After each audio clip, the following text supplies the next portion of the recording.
That's all basically I have to say. Okay, thank you. Anyone else?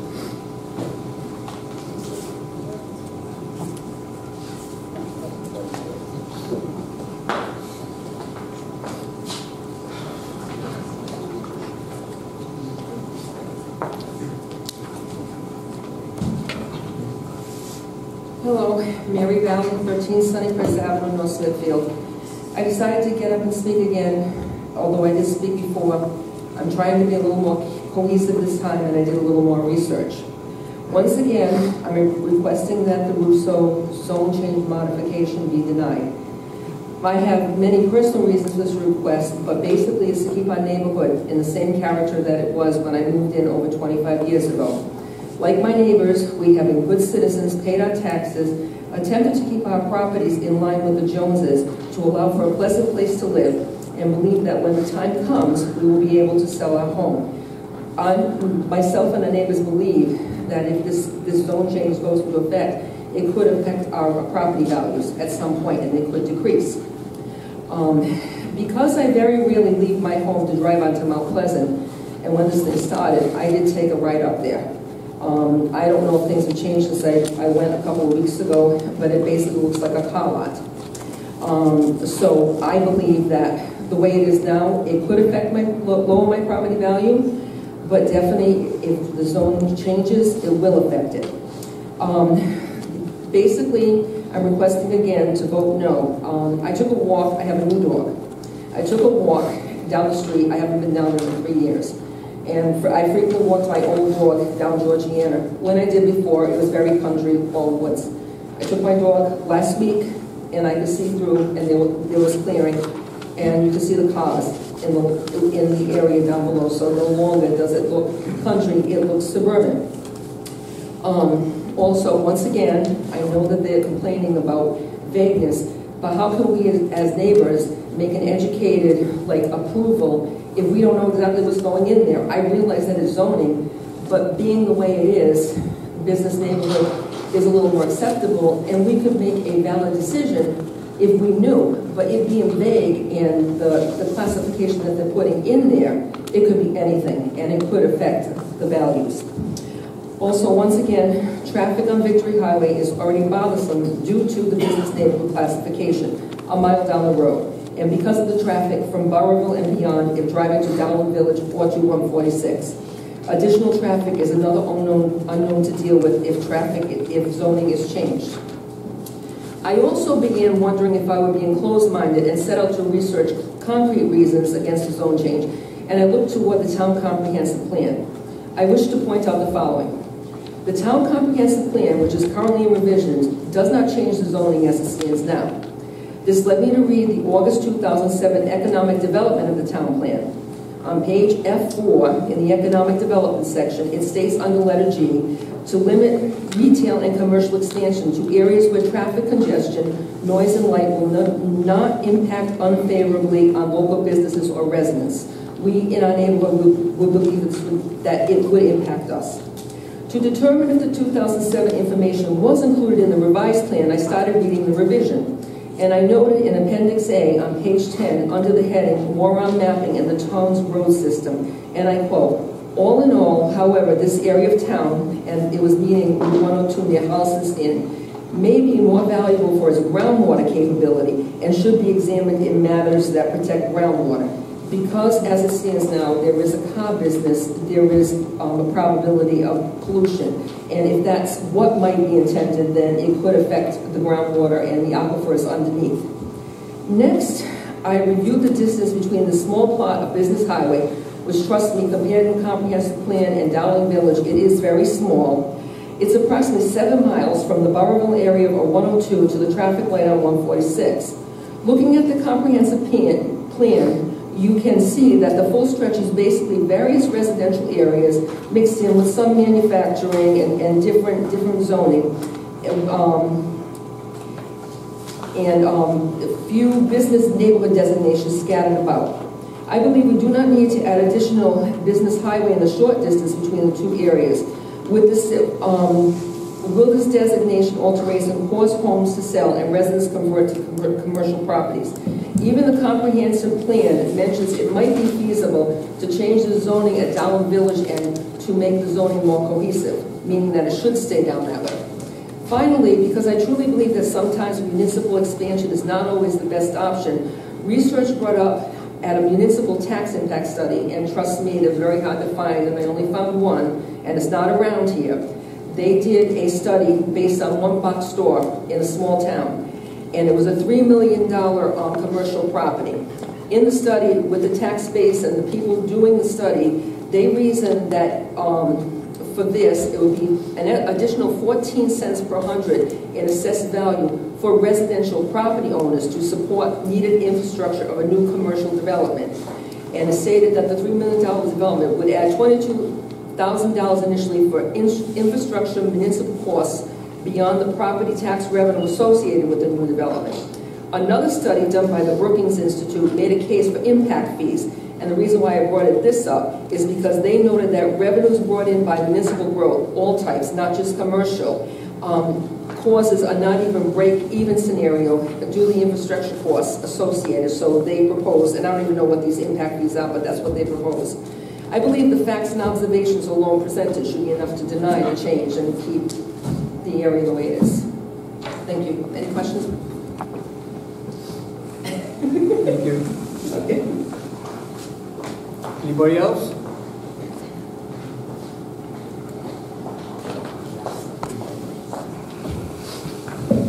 Michael Marston, 27 Virginia Avenue. 3 weeks ago at this meeting, I got up and talked about what the zoning change would mean, how it could be a cell tower, a car wash.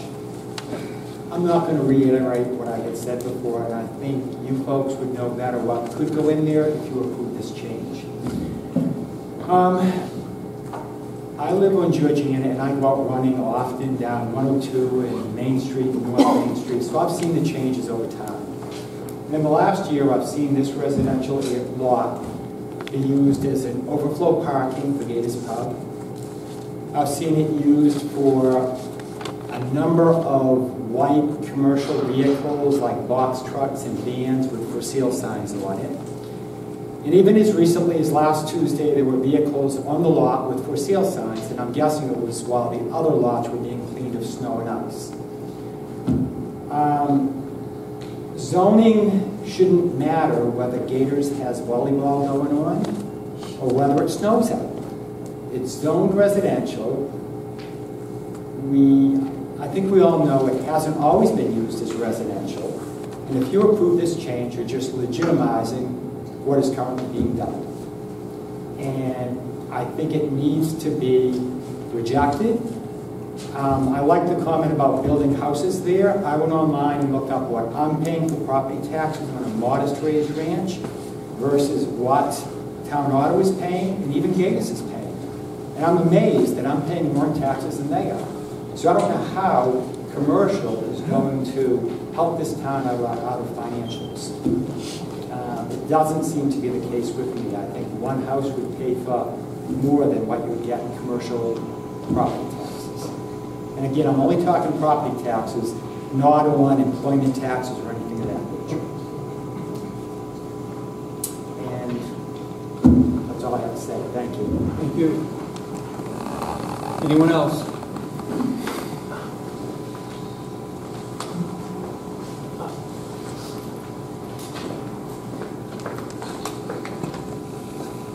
Maureen Marcus, coming out 31 Georgiana Avenue. Mr. Russo's original application stated that he wanted a zone change to business highway to expand his business. When John Jr. came to my house before the first meeting, he said they didn't know what they wanted to do with the property. At one of the meetings, he told me maybe they would like to put a bank there. At the last meeting, John Sr. stated he wanted to put a strip mall there, a small plaza with small stores. Now John Sr. has bought a body shop in Woonsocket, so maybe he won't be expanding the body shop there, but he will maybe be doubling how many salvage cars he can restore. So So where will he want to sell them? Maybe on his new strip mall. Maybe he will store a salvage vehicle on the lot, a bigger junkyard. Would you want this in your neighborhood? I don't think so. Even with a strip mall up front, he could still use the back for his auto business. He uses it now even though it's residential. I think they know what they plan to do with the lot, and I don't know why they don't give us a definite what's going to go there. How can you ever even considering something if you don't know what's going to be there? Attorney Dodd said the town can restrict what goes on the site, but Mr. Russo complies when cited and then goes right back to doing the same thing when no one is paying attention. And then the town doesn't seem to recheck that the businesses continue to comply with the zoning. They rely on neighbors to complain if something's going on. Mr. McGee said he wouldn't want junk across the street from his restaurant or a pig pen. And I actually went back and looked at what he said so I could say it correctly. I guess he hasn't taken a walk around the property on Mount Pleasant and seen all the salvage cars on the rear of the lot across from Gators, the rear of the lot across from Gators. Or he would see there's already a junkyard of salvage cars on residential property, probably leaking gas, oil, antifreeze, etc. Did you know that a tablespoon of certain chemicals can pollute large bodies of water for hundreds of years? That is why it is important that we protect water sources. This is why business highway should not be expanded in this area, and that the businesses in this area should be closely monitored. I spoke to the Department of Health Private Well Division about a body shop and auto salvage yard on an aquifer zone. Shannon, the lady I spoke to, told me that the absolutely worst thing that could be in an aquifer water recharge area is an auto body shop and auto salvage or junk vehicles, and that the fact that the area is all gravel makes that even much worse. This area needs to be protected. Who is responsible if the wells in this area get polluted?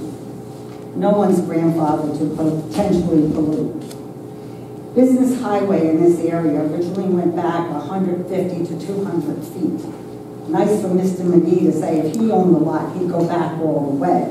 That isn't how that area is. This was a residential area with a very limited business highway. And who knows for sure what business highway zone change will bring to this area. With the history of what goes on with all these salvage cars on residential and business highway land, with no protection or regard for the aquifer, this land should stay residential.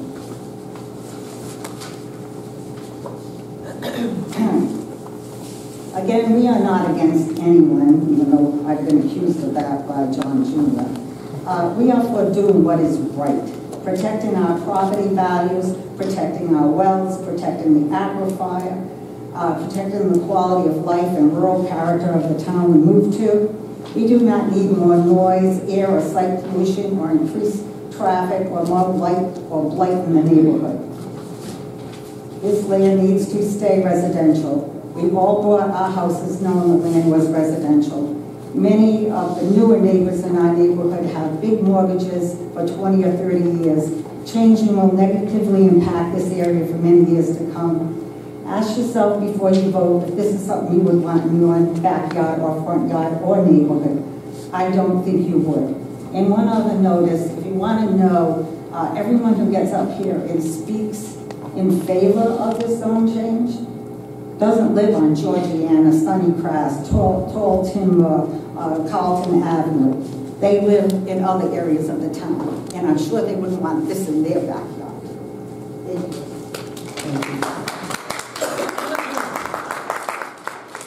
Anyone else?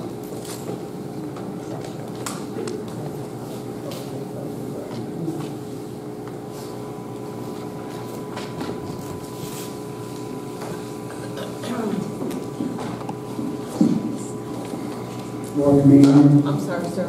Walk Maynard, 30 Trojan Avenue. Thank you. First, I'd like to say I heard a rumor that because my name isn't spelled properly, I guess on some of the maps, that I shouldn't really, I'm not from the butter, and I shouldn't really be up here. I'd like to say that I do live at 30 Georgia Avenue. I own the house, and here's my tax form for that property. It has my name on it.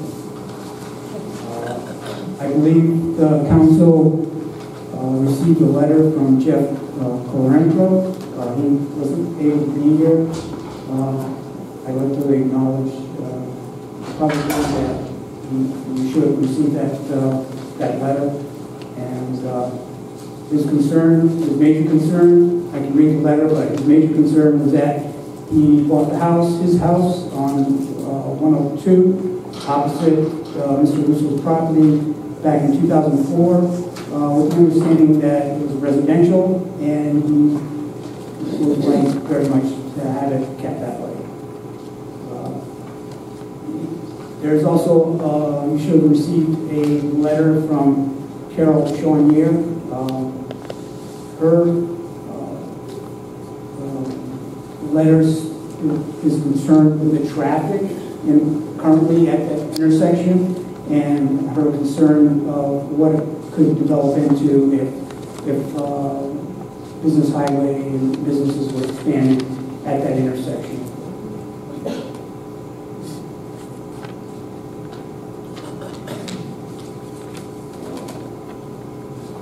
At the last meeting, we had a great deal of discussion about groundwater and the aquifers that the property resides on.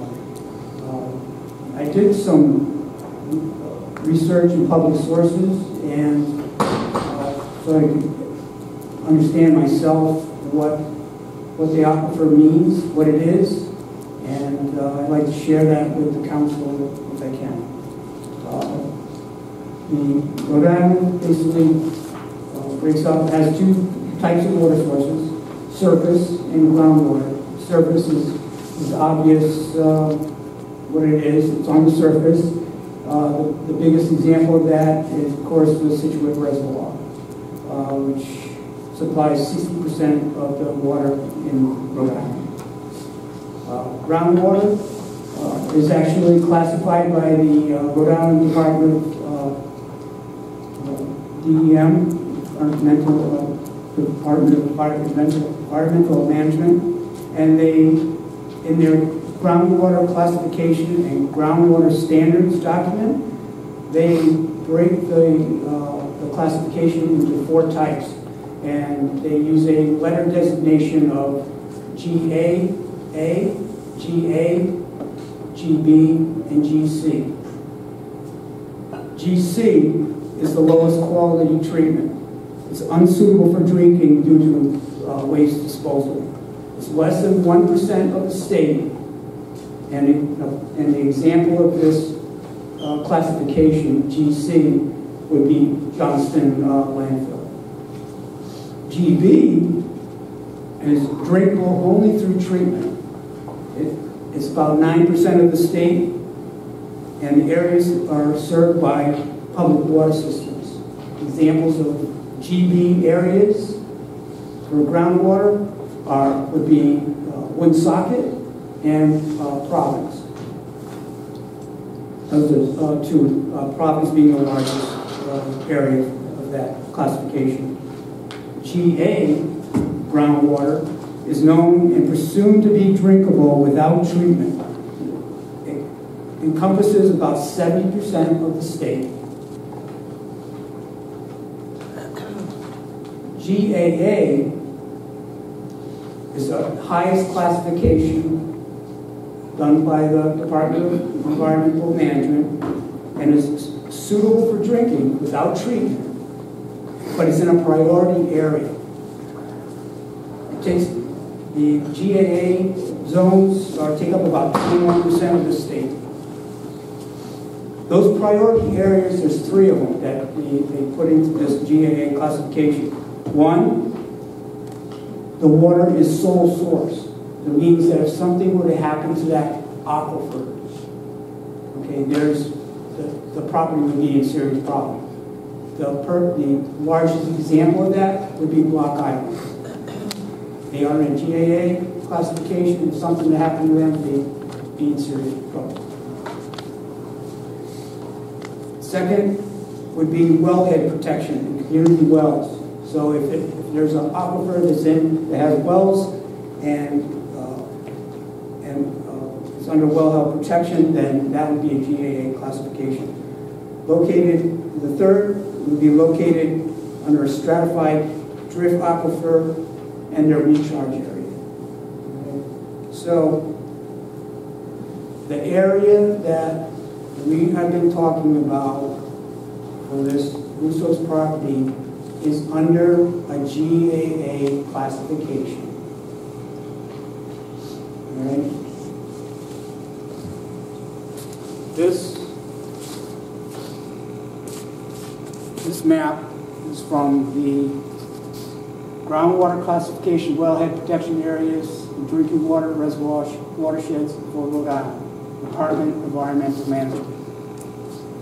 Here's North Smithfield.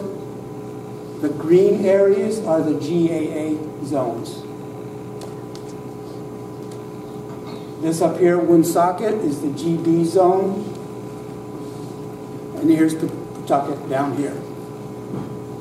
So, if I look at the entire part of Rhode Island, this GAA zone is the only one in the northern part of Rhode Island.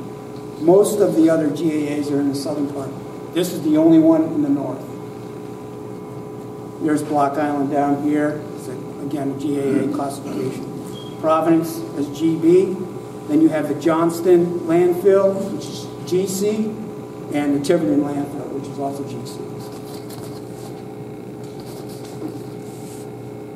As I stated, one of the makes this area priority of a GAA classification is